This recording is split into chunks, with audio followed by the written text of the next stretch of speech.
Hello viewers, আসসালামু আলাইকুম। স্বাগত জানাচ্ছি ইলেকট্রো টেকনোলজির পক্ষ থেকে। আমি রেজাউল করিম।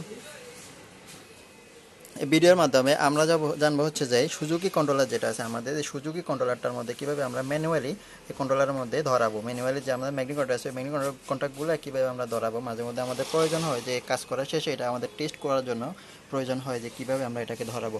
তো এই জন্য আমার এই ভিডিওটা হচ্ছে যে শুধু ম্যানুয়ালি কীভাবে আমরা ধরাবো সেটার উপরে। তো আপনি যদি ভিডিও এই সম্পর্কে, আপনার যদি পিএফআই সম্পর্কে আরও ভিডিও জানতে চান, আরও কোনো ভালো কিছু জানতে চান, তাহলে আমার চ্যানেলের মধ্যে পিএফআই সম্পর্কে আরও অনেক তথ্য আছে, অনেক ভিডিও আছে, সবগুলো ডেসক্রিপশনে দিয়ে দেবো। আপনি যদি কমপ্লিট পিএফআই জানতে চান সেটা অবশ্যই ভিডিও দেখলে বুঝতে পারবেন। এরকম একটা ভিডিও আছে A to Z কমপ্লিট কীভাবে আপনি পিএফআই কানেকশন করবেন, সেটিং করবেন, সব কিছু কন্ট্রোলারের সব কিছু। তো আমরা যদি এই ম্যানুয়ালে ধরাই তাহলে প্রথমত আমাদের যা করতে হবে, এই যে আমাদের পিএফআইয়ের মধ্যে প্রথমত পাওয়ার দিতে হবে। হ্যাঁ, কন্ট্রোলারের মধ্যে পাওয়ার দিবে। পাওয়ার দেওয়ার সাথে আমাদের উপরটা হচ্ছে 3 ফেজ আর নিচে হচ্ছে আমাদের ইন্ডিকেটারগুলো হচ্ছে যাই কন্ট্রোলারের সাথে কানেকশন।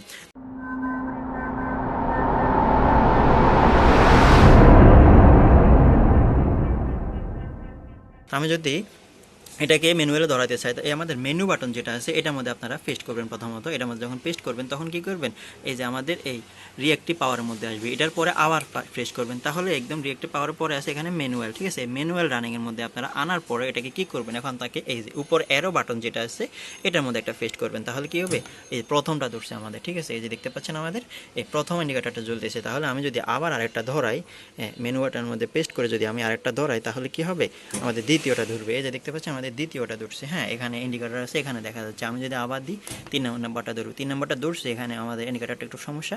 4 নাম্বারটা এখন ধরবে, এই যে 5 নাম্বারটা, 6 নাম্বারটা। এখন আমি এগুলোকে বন্ধ করাবো। বন্ধ করার জন্য আমাকে কী করতে হবে, এই যে ডাউন অ্যারো বাটন যেটা আছে আমাদের, এই যে এখানে আমরা পেস্ট করলে একটা একটা করে সবগুলা বন্ধ হয়ে যাবে। তো আশা করি আপনি বুঝতে পারছেন যে কীভাবে পিএফআই সুজুকি কন্ট্রোলার যেটা আছে সেটার মধ্যে ম্যানুয়ালি কীভাবে আপনি ধরাবেন।